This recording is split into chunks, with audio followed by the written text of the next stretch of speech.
地球の皆さんこんにちは、ゲス君と申します。今日はウルトラマントリガーに登場する自称宇宙一のトレジャーハンターイグニスが必殺技を打つ際にブラックスパークレンスにセットする2つの怪獣キーの元となった怪獣たち解説です。キーの元となる怪獣たちがどのぐらい極上な怪獣か解説する極上な動画になっています。はい、極上な動画とか言って無駄にハードルをぶち上げた自分自身にブチギレそうなんですけど、早速1体目は豪烈猛獣ホロボロス。2つ名からして脳筋丸出しって感じなんですけど、このホロボロス、結論から言うとかなり強い怪獣です。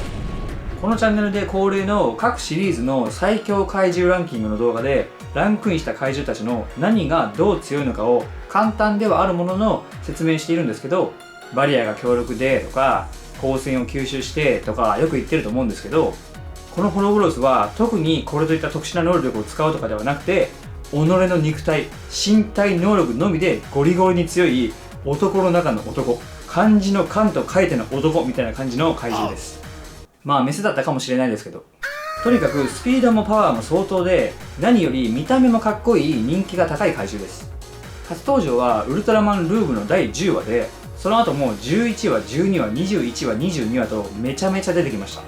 最初に出てきた時に当時まだまだ素人感があったとはいえ、ロッソとブルが2人がかりでもボコボコにされました。いろんな必殺技を食らいまくっても余裕な耐久力やスピード、パワーを見せつけて完勝だったんですけど、なんとそれでもまだ全力じゃなかったことが後々分かります。ナメプでウルトラマン2人をボコるのすごくないですか？まあナメプといってもホロボロス本人の判断でそうしたわけではなくて、とある理由があってそうなっていただけなんですけど、その後本来の戦闘力で戦うんですけど、ロッソとブルの2人に加えてウルトラマンオーブダーク、ノワールブラックシュバルツを加えての3人を相手に完勝します。まだ半分素人の2人と偽物1人とはいえ、3対1で完勝したホロボロスの強さとツルちゃんの可愛さに草を生やしながら見てましたね、当時。その後第21話に再登場した時もロッソとブルの2人を追い詰めて、2人が合体したウルトラマンであるウルトラマンルーブともある程度やり合える強さがありました。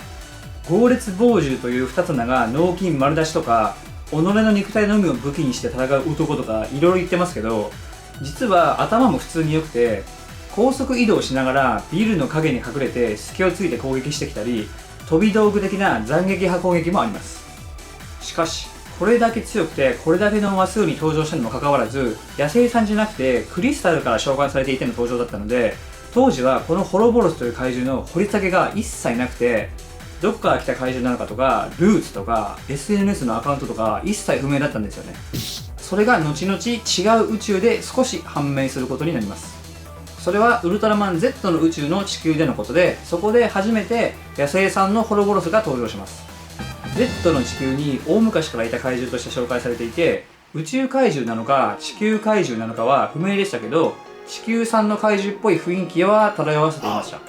でもまあ地球怪獣と見せかけて実は宇宙怪獣でしたテヘベロパターンも多いので、どっちかわからないですけどね。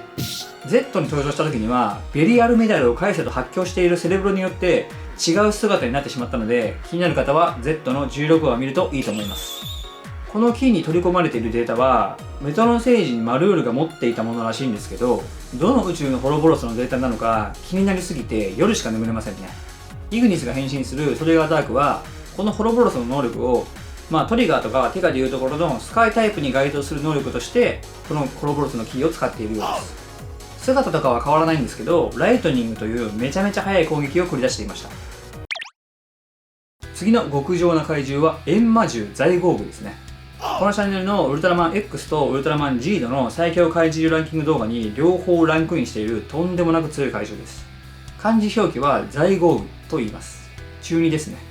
このザイゴーグが最初に登場したのはウルトラマン X の劇場版で大昔に封印されていた怪獣だったんですけど、いろいろあってその封印が解かれてしまって現代に蘇ってしまいます。でウルトラマン X の強化形態であるエクシード X と戦闘になるんですけど、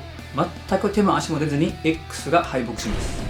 ただ敗北しただけじゃなくて変身能力が一時失われるほどの盛大なやられっぷりで、どうやって倒すんだよこの化け物状態でした。破壊光線や火炎弾をぶっ放せるだけじゃなくて触手で相手のエネルギーを奪うこともできます。体もカチカチで普通の打撃はほぼ仕方できるぐらい硬いです。本体がそんなに強いのに、そこからさらに閻魔分身獣、ゴーグアントラー、ゴーグファイヤーゴルザ、剣でマーガを野球チームが作れそうなくらいじゃんじゃん生み出して戦わせることもできる子だくさんな怪獣でもあります。初代ウルトラマン、ウルトラマンティガ、ウルトラマン X の3人がかりでも大ピンチに追い込むほどの驚異的な強さと多種多様な能力を持っているので、イグニスのキーに宿っている力がどんな力なのか気になりすぎて昼も寝てしまいそうですね。多分パワー系の能力担当になりそうなので、シンプルな攻撃技でしょうけど、どうします？イグニスが分身したりエネルギーを吸収しだしたら。まああくまでキーなのでそこまでの能力はないと思いますけど、もしそうなったらマジで極上なキーですね。X の劇場版の後、ジードの18話に出てきた時はカプセルから召喚された個体だったので、その辺の極上な能力は使えてなかったですけど、これもどの個体の能力がこのキーに宿っているかにもよると思うんですけど、っていうかマルールって一体何者なんですかね。まだ若そうなのにいろんな宇宙に行ったことありそうですよね。